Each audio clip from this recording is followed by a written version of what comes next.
Hello friends, ತಮಗೆಲ್ಲರೂ ಕೂಡ ಜ್ಞಾನಕಾಶಿ ಅಕಾಡೆಮಿಗೆ ಸ್ವಾಗತ. ಈ ಒಂದು ಕ್ಲಾಸ್ನಲ್ಲಿ ಕ್ಲಾಸ್ 11 ಟ್ರಿಗ್ನೋಮೆಟ್ರಿಕ್ ಫಂಕ್ಷನ್ಸ್ ಈ ಒಂದು ಚಾಪ್ಟರ್ಗೆ ಸಂಬಂಧಿಸಿದ ಎಕ್ಸಸೈಸ್ 3.1 ಡಿಸ್ಕಸ್ ಮಾಡ್ತಾ ಇದ್ವಿ. ಅದರಲ್ಲಿ ಮೊದಲ 5 ಪ್ರಶ್ನೆಗಳನ್ನು ಆಲ್ರೆಡಿ ಸಾಲ್ವ್ ಮಾಡಿದ್ದೀವಿ.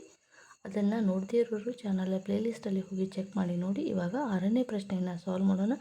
ತುಂಬಾ ಇಂಪಾರ್ಟೆಂಟ್ ಆಗಿರುವಂಥ ಪ್ರಶ್ನೆ ಇದು. ಎಕ್ಸಾಮಿನೇಷನಲ್ಲಿ ಕೇಳ್ತಾರೆ ಈ ರೀತಿಯಾದ ಪ್ರಶ್ನೆಗಳು, ಅಥವಾ ಇದೇ ಪ್ರಶ್ನೆಯನ್ನು ಕೂಡ ಕೇಳ್ಬೋದು. ಅದರಿಂದ ತುಂಬಾ important.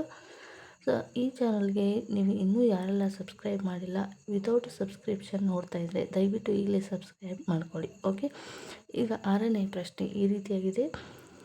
If in 2 circles arcs of a same length subtended at angles 60 degree and 75 degree at the center, find the ratio of the radii.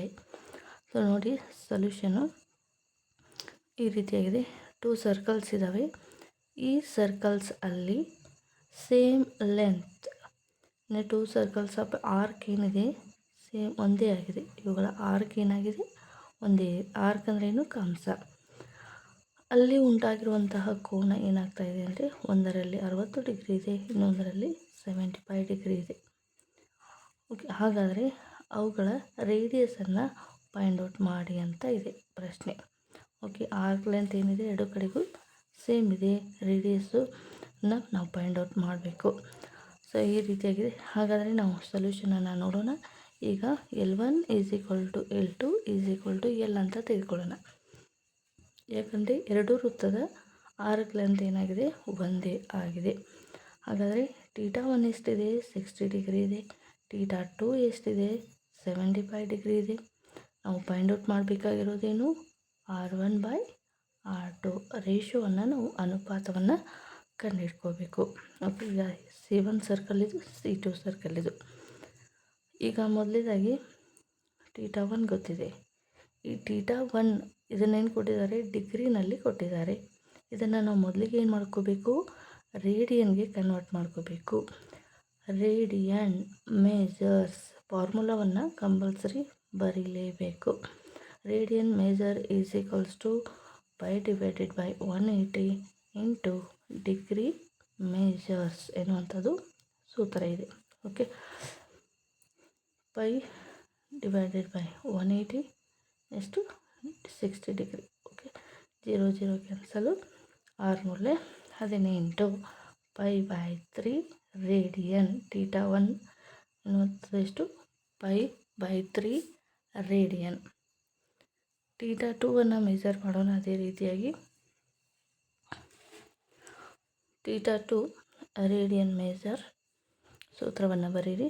Radian majors = formula ಇದೆ, ಸೇಮ್ ತಗೋಬೇಕು. π / 180 ಇಂಟು 75 ಡಿಗ್ರಿ. ಸೊ ಇದನ್ನು ನಾವು calculate ಮಾಡೋಣ. 5th ಟೇಬಲಿಂದ ಇದನ್ನು cancellation ಮಾಡಿದಾಗ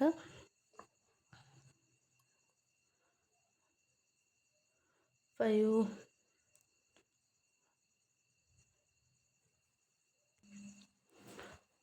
1 5 ಆಗುತ್ತೆ. So 5 5 2 ಉಳಿಯುತ್ತೆ. Next ಏನಾಗುತ್ತೆ? 25 ಆಗುತ್ತೆ. 5 5 15 ಆಗುತ್ತೆ. 5 3 15, 3 ಉಳಿಯುತ್ತೆ 16, ಅಂದರೆ 36 ಆಗುತ್ತೆ. ಹಾಗೆ ಎರಡನ್ನು ಕೂಡ ನಾವು ಏನು ಮಾಡೋಣಪ್ಪ ಅಂದರೆ 3 5 15, 3 1 3 2 ಅಂದಾಗ ಇದು θ2 ಎಷ್ಟು ಬರುತ್ತೆ ಅಂದರೆ π/12 ರೇಡಿಯನ್. θ1 ಏನು ಬಂದಿದೆ?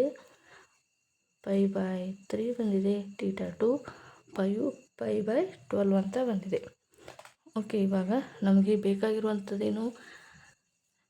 ಆರ್ಕ್ ಲೆಂತ್ ಗೊತ್ತಿದೆ. R1 R2 = L1 L2 = L ಇದೆ. θ1 ಸಿಕ್ಕಿದೆ, θ2 ಸಿಕ್ಕಿದೆ. ನಮಗೆ ಬೇಕಾಗಿರುವಂಥದ್ದು R1 R2. ಅಂದರೆ ನಮಗೆ ರಿಲೇಷನ್ ಗೊತ್ತಿದೆ. ರೇಡಿಯನ್ ಮೇಜರ್ θ ಮತ್ತು ಆರ್ಕ್ ಲೆಂತನ್ನು ಕೊಟ್ಟಾಗ ಫಾರ್ಮುಲಾ ಗೊತ್ತಿದೆ. ಯಾವ ಫಾರ್ಮುಲಾ ಅಂದರೆ θ = L/R ಎನ್ನುವಂಥ ಸೂತ್ರ ಗೊತ್ತಿದೆ. ಈ ಒಂದು ಸೂತ್ರವನ್ನು ನಾವು ಅಪ್ಲೈ ಮಾಡೋಣ. ಮೊದಲನೇದಾಗಿ θ = L/R ಅಂತ ಇದೆ. ಈ ಸೂತ್ರವನ್ನು ನಾವು ಈ ರೀತಿಯಾಗಿ ಮಾಡಿಫಿಕೇಷನ್ ಮಾಡ್ಬೋದು. R is equal to L by theta ಅಂತ ಮಾಡ್ಬೋದಾ?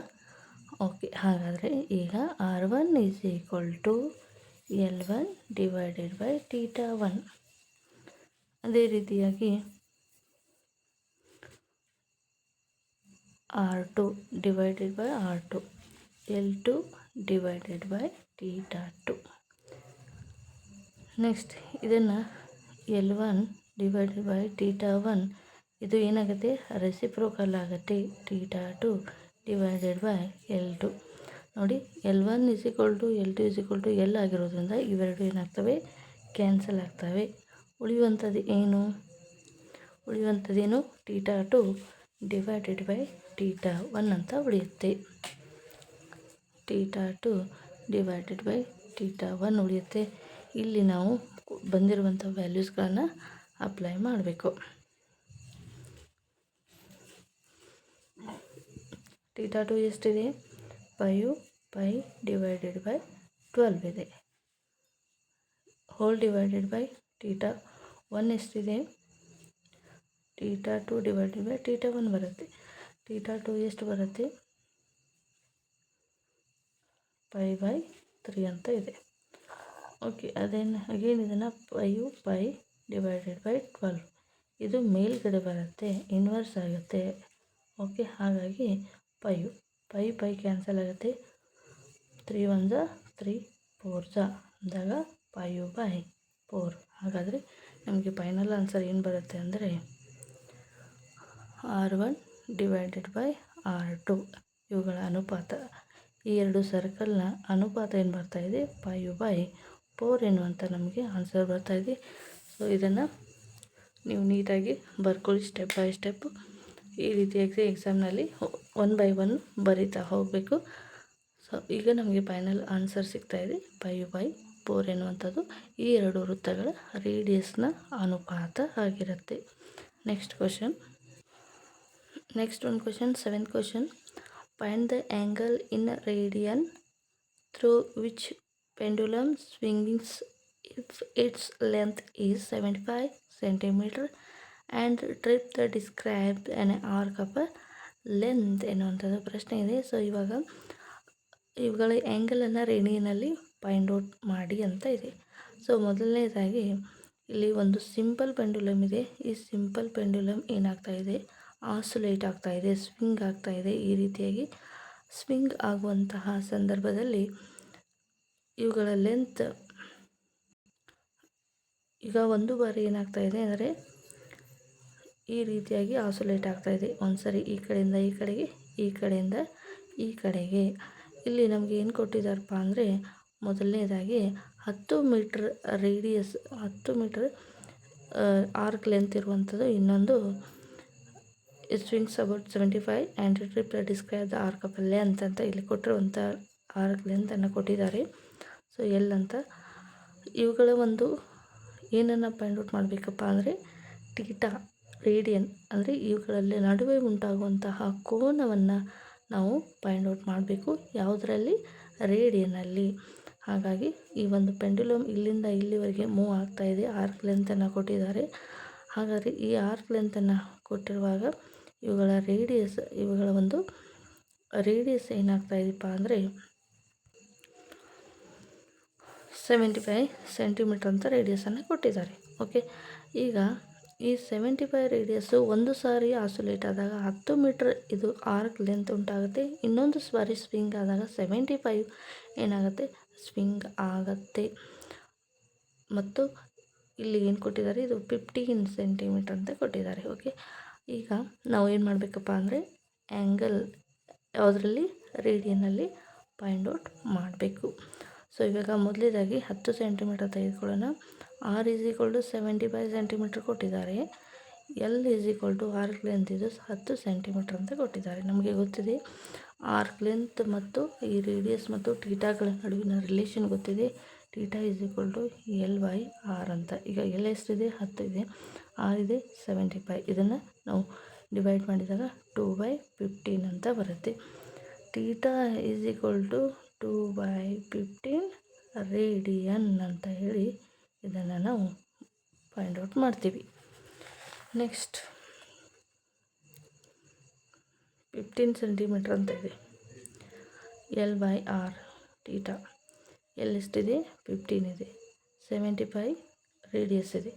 ಹಾಗಾಗಿ 1/5 ರೇಡಿಯನ್. ಥರ್ಡ್ ಕ್ವಶನು 75 ಇದೆ. ಆರ್ಕ್ ಲೆಂತ್ ಎಷ್ಟು ಕೊಟ್ಟಿದ್ದಾರಪ್ಪ ಅಂದರೆ 21 ಸೆಂಟಿಮೀಟ್ರ್ ಕೊಟ್ಟಿದ್ದಾರೆ. ರೇಡಿಯಸ್ ಎಷ್ಟಿದೆ? 75 ಇದೆ. ಹಾಗಾಗಿ theta is equal to L/R. L ಅಂದರೆ 21 ಇದೆ, ಆರ್ ಅಂದರೆ 75 ಇದೆ. ಇದನ್ನು ಕ್ಯಾಲ್ಕುಲೇಟ್ ಮಾಡಿದಾಗ ಥರ್ಡ್ ಟೇಬಲಿಂದ ಕ್ಯಾನ್ಸಲೇಷನ್ ಮಾಡಿದಾಗ 7/25 ರೇಡಿಯನ್ ಎನ್ನುವಂಥದ್ದು ನಮಗೆ ಆನ್ಸರ್ ಸಿಗುತ್ತೆ. ಓಕೆ ಫ್ರೆಂಡ್ಸ್, ಇದು ಎಕ್ಸಸೈಸ್ 3.1 ಟ್ರಿಗ್ನೋಮೆಟ್ರಿಕ್ ಫಂಕ್ಷನ್ಸ್. ತುಂಬಾ ಇಂಪಾರ್ಟೆಂಟ್ ಆಗಿರುವಂಥ ಒಂದು ಬೇಸಿಕ್ ಎಕ್ಸಸೈಸ್ ಆಗಿದೆ. ಸೊ ಇದನ್ನು ನೀವು ಏನು ಮಾಡಬೇಕಪ್ಪ ಅಂದರೆ ಚೆನ್ನಾಗಿ ಪ್ರಾಕ್ಟೀಸ್ ಮಾಡಬೇಕು. ಎಕ್ಸಾಮ್ ಪರ್ಪಸಿಂದ ತುಂಬಾ ಇಂಪಾರ್ಟೆಂಟ್ ಆಗಿದೆ ಮತ್ತು ತುಂಬಾ ಬೇಸಿಕ್ ಆಗಿರುವಂಥದ್ದು. ಈ ಒಂದು ಕಾನ್ಸೆಪ್ಟ್ ನಿಮಗೆ ತಿಳಿದ್ರಿ ಮುಂದಿನ ಒಂದು ಕಾನ್ಸೆಪ್ಟ್ ಏನಾಗುತ್ತೆ ಕ್ಲಿಯರಾಗಿ ಅರ್ಥ ಆಗ್ತಾ ಹೋಗುತ್ತೆ. ಹಾಗಾಗಿ ಇದನ್ನು ಚೆನ್ನಾಗಿ ಪ್ರಾಕ್ಟೀಸ್ ಮಾಡಬೇಕು. ಎಕ್ಸಸೈಸ್ ಮತ್ತು ಎಕ್ಸಾಂಪಲ್ಸ್ಗಳನ್ನು ಚೆನ್ನಾಗಿ ಪ್ರಾಕ್ಟೀಸ್ ಮಾಡಿ. ಮುಂದಿನ ಒಂದು ಕ್ಲಾಸ್ನಲ್ಲಿ ಇದರ ಮುಂದುವರೆದ ಕಾನ್ಸೆಪ್ಟನ್ನು ಡಿಸ್ಕಸ್ ಮಾಡೋಣ. ಅಲ್ಲಿವರೆಗೂ ನಮ್ಮ ಚಾನಲ್ ವೀಕ್ಷಣೆ ಮಾಡ್ತಾಯಿರಿ. Thank you so much.